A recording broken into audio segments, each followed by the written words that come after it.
हमारे साथ जुड़े रहने के लिए आज ही हमारे चैनल को सब्सक्राइब करें और बेहतर नोटिफिकेशन प्राप्त करने के लिए पास में बनी बेल आइकन को ज़रूर प्रेस करें। नमस्कार साथियों, स्वागत है आपका हमारे YouTube चैनल में। आज हम रीट जो 2017 में पेपर हुआ था, 2017 में भर्ती आई थी और 2018 फरवरी के अंदर जो पेपर हुआ था उसमें मनोविज्ञान के 30 प्रश्न आए थे। तो वो 30 प्रश्न लेकर के मैं आपके सामने हाजिर हूँ।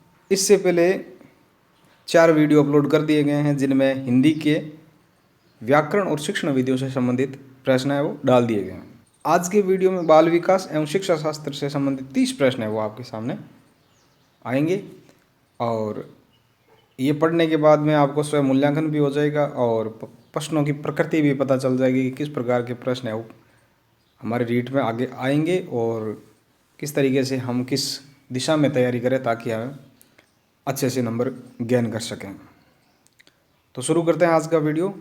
शुरू करने से पहले अगर आप हमारे चैनल पर पहली बार आए हैं तो प्लीज़ हमारे चैनल को सब्सक्राइब कीजिए और सब्सक्राइब करने के बाद में पास में बनी बेल आइकन को ज़रूर प्रेस करें ताकि प्रत्येक वीडियो का नोटिफिकेशन आपको प्राप्त हो सके।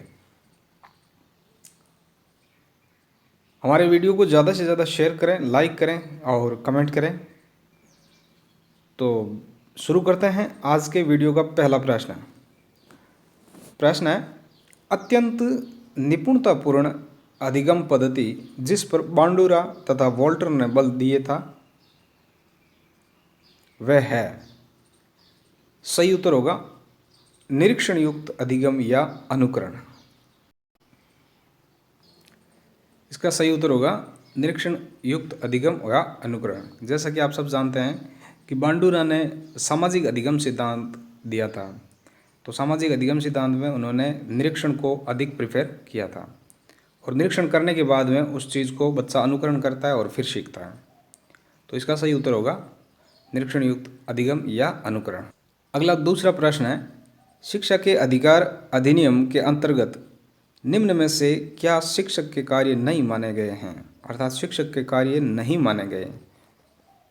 3 है वो है और 1 नहीं है। तो इसका सही उत्तर होगा शिक्षक को खुद को व्यक्तिगत ट्यूशन में व्यस्त रखना चाहिए। ये कोई शिक्षक के कार्य नहीं है। हाँ, ये हो सकता है एक निश्चित समय में पाठ्यक्रम पूरा करना, विद्यालय के लिए नियमितता बनाए रखना चाहिए तथा समय का पाबंद होना चाहिए। हर बालक के अधिगम क्षमता को समझकर उसकी ज़रूरत के अनुसार उन्हें अतिरिक्त अनुबोध प्रदान करना चाहिए। अगला प्रश्न है, फ्राइड की अनुशंसित व्यक्तित्व की बनावट के अनुसार निम्न में से कौन मूलभूत तीव्र इच्छा के उठने के साथ ही तुरंत तथा अनैच्छिक रूप से सभी नियम तथा जीवन की सत्यता तथा नैतिकता की अवहेलना करते हुए संतुष्ट करता है। इसका सही उत्तर होगा इदम। इदम है वो किसी की नहीं मानने वाला होता है।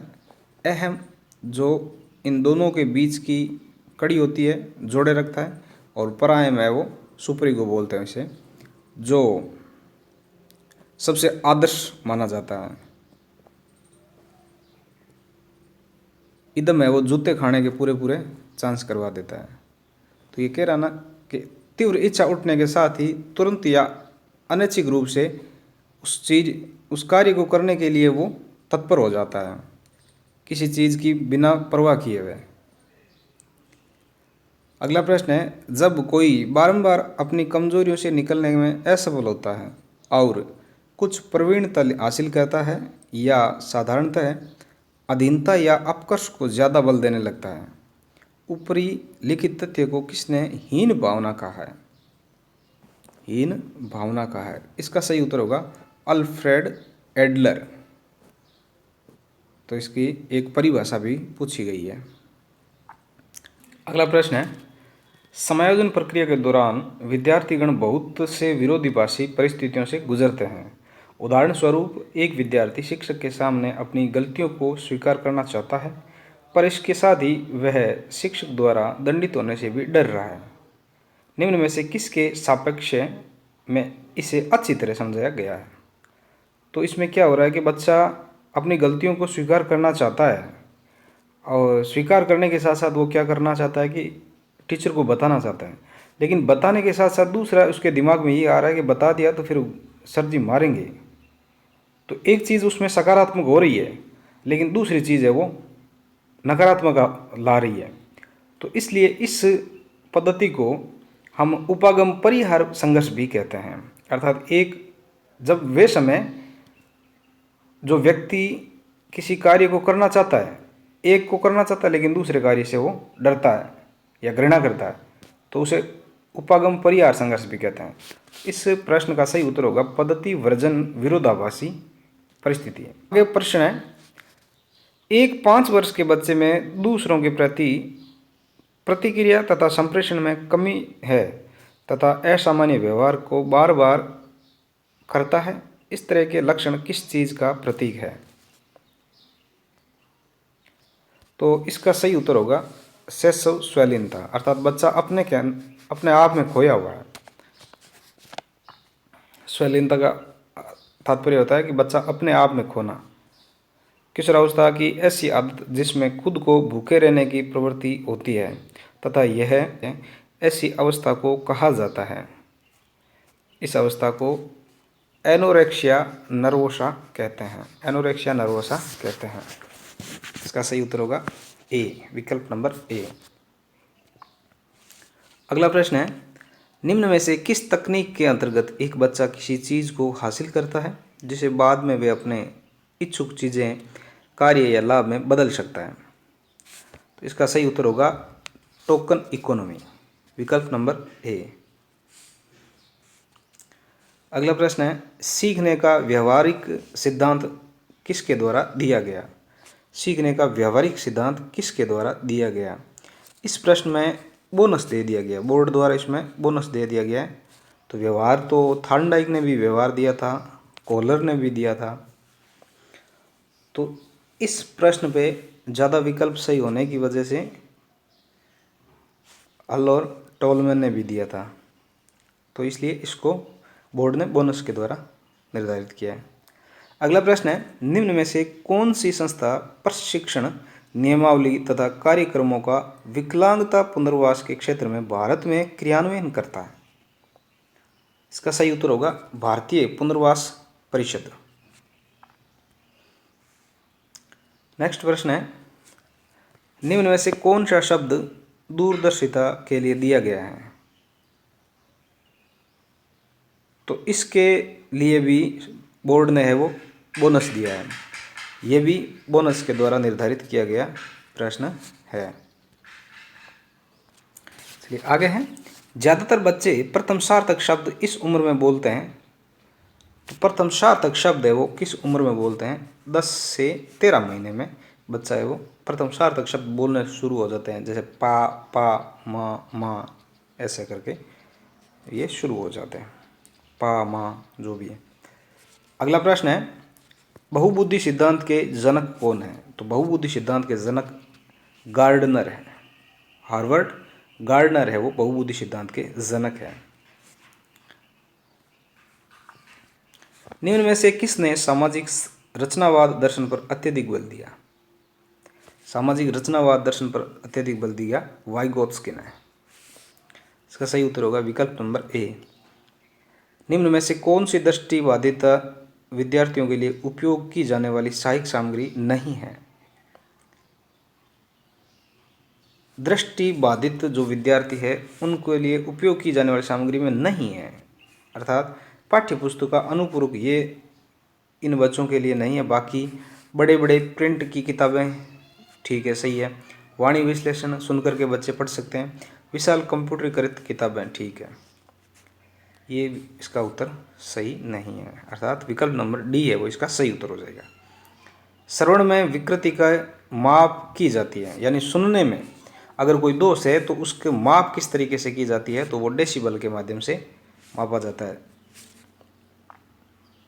अगला प्रश्न है, एक विशेष स्तर पर बच्चे मौलिक तर्क का इस्तेमाल करना शुरू कर देते हैं तथा सभी प्रकार के प्रश्नों का जवाब जानना चाहते हैं। पियाजे ने इसे अंतर्ज्ञान कहा है। पियाजे के अनुसार निम्न में से कौन से चरण का यह अर्थ है? तो इसका सही उत्तर होगा पूर्व संचालन चरण, विकल्प नंबर 2। स्कीमा का मतलब है, स्कीमा का मतलब है, इसका सही उत्तर होगा सी, विकल्प नंबर सी, लंबे समय के याददाश्त में सूचना के संगठित पैकेट्स का एकत्रित होना स्कीमा कहलाता है। अगला प्रश्न है, सूचना प्रक्रमण सिद्धांत बुद्धि को विभिन्न आधारभूत कौशलों में विभक्त करने के लिए जाने जाते हैं, जिसे लोग सूचना प्राप्त करने, प्रक्रमण करने और तर्क देकर समस्या समाधान के लिए उपयोग करते हैं। इस तरह के सिद्धांत का प्रतिपादन करने हेतु श्रेष्ठ किसे माना गया है? इसका सही उत्तर होगा स्टर्नबर्ग। स्टर्नबर्ग से संबंधित सेकंड ग्रेड के अंदर भी एक क्वेश्चन पूछा गया था इनके सिद्धांत के संबंधित, तो ये भी इम्पोर्टेंट हो जाते हैं। निम्न दिए गए IQ स्तर में शिक्षणीय वर्ग को चुने। तो इसमें विकल्प ए और सी दोनों को ही उत्तर माना है बोर्ड ने। अगला प्रश्न है, आनुवंशिकता की इकाई है, तो आनुवंशिकता की इकाई जीन से मापी जाती है। इसका सही उत्तर होगा विकल्प नंबर सी। अगला प्रश्न है, निम्नलिखित में से कौन सूक्ष्म चलन कौशल का उदाहरण है? इसका सही उत्तर होगा लिखना। लिखना इसका सही उत्तर होगा।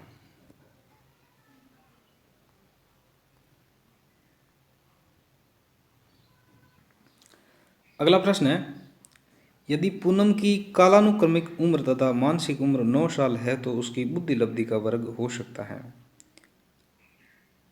तो इसका सही उत्तर होगा औसत। औसत है वो इसकी बुद्धि लब्धि मानी जाएगी। अगला प्रश्न है, निम्न में से कौन से स्वालीनता के लक्षण हैं? स्वालीनता यानी खुद में ही खोना, कमजोर सामाजिक व्यवहार, रूढ़िबद्ध व्यवहार, कमजोर संप्रेषण। तो इसका सही उत्तर होगा उपसलिखित सभी, अर्थात ये सारे विकल्प है वो इसके सही उत्तर होंगे। अगला प्रश्न है, मात्रात्मक व्यक्तिगत क्षमता रूपी प्रक्रिया को कहा जाता है? मात्रात्मक व्यक्तिगत क्षमता रूपी प्रक्रिया को कहा जाता है, तो इसका सही उत्तर होगा ग्रोथ, अर्थात वृद्धि। वृद्धि जिससे शारीरिक वो विकास जिसको मापा और तोला जा सकता है। विकास जो तोला मापा नहीं जा सकता है, जो जिंदगी भर जीवन पर्यंत चलता रहता है, उसे विकास कहते हैं। तो ये मात्रात्मक की बात आ गई तो वहाँ सिर्फ वृद्धि ही होगा। अगला प्रश्न है, किशोरावस्था में एक बच्चे के उचित विकास हेतु माता पिता तथा शिक्षक निम्न कार्य कर सकते हैं। किशोरावस्था में बच्चे के उचित विकास हेतु माता पिता तथा शिक्षक निम्न कार्य कर सकते हैं। तो इसमें लिंग शिक्षा का उचित ज्ञान देना, सही बात है। उचित वातावरण प्रदान करना, बिल्कुल सही बात है। परामर्श तथा मार्गदर्शन सेवा की व्यवस्था करना यदि आवश्यक हो तो इनमें जितने भी ये तीनों विकल्प दिए गए हैं वो बिल्कुल एकदम सत्य हैं। तो ये सारे हैं वो बच्चे के उचित विकास के लिए करने चाहिए माता पिता को। व्यक्तिगत विभिन्नता का सम्मान करते वक्त एक शिक्षक के से क्या आशा नहीं की जा सकती? यानी ऐसी क्या है वो चीज़ जो शिक्षक से आशा नहीं की जा सकती व्यक्तिगत भिन्नता का सम्मान करते वक्त? तो इसमें विकल्प नंबर जो सी है वो इस चीज़ की पुष्टि करता है कि बच्चे को स्वाध्याय के लिए छोड़ देना, ये थोड़ा सा व्यक्तिगत भिन्नता को देखते हुए शिक्षक से इस चीज़ की आशा नहीं की जा सकती, क्योंकि केवल बच्चे को अगर स्वाध्याय के लिए छोड़ दिया तो बच्चा है वो अपने पढ़ाई में ग्रोथ नहीं कर पाएगा। समय समय के अंतराल पर बच्चे पर पूरा ध्यान रखना भी शिक्षक का दायित्व बनता है। तो इसमें योग्यता अनुसार समूह में विभक्त करना, सही बात है। पाठ्यचर्या को समायोजित करना, सही है। शिक्षण विधियों को समायोजित करना, बिल्कुल सही है। तो इसका सही उत्तर होगा विकल्प नंबर 3।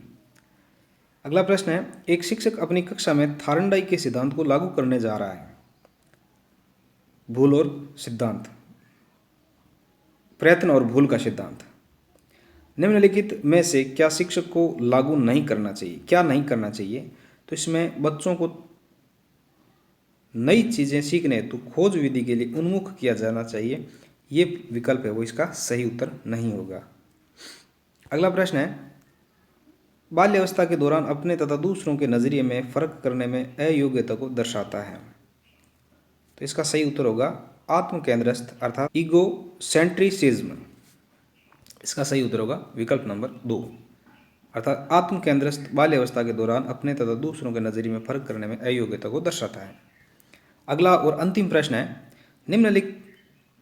निम्न में से कौन क्रियात्मक शोध से संबंधित नहीं है? तो इसका सही उत्तर होगा विकल्प नंबर ए, क्रियात्मक शोध सिद्धांत निर्माण में सहायता करता है, अर्थात ये इसका संबंधित नहीं है और बाकी तीनों विकल्प है वो इससे संबंधित है।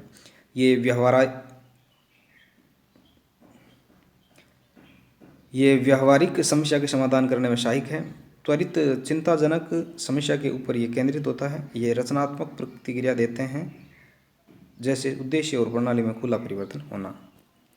चलिए, आज के वीडियो के 30 प्रश्न मनोविज्ञान के आपके पूरे हो गए हैं और आगे आने वाले वीडियो में एसएसटी के जो 60 प्रश्न आए थे इसी पेपर में वो लेकर आऊँगा मैं, और मिलते हैं अगले वीडियो में। तब तक आप इस वीडियो को ज़्यादा से ज़्यादा शेयर कीजिए, लाइक करें और कमेंट भी करें, और मिलते हैं नेक्स्ट वीडियो में। तब तक के लिए नमस्कार, जय हिंद।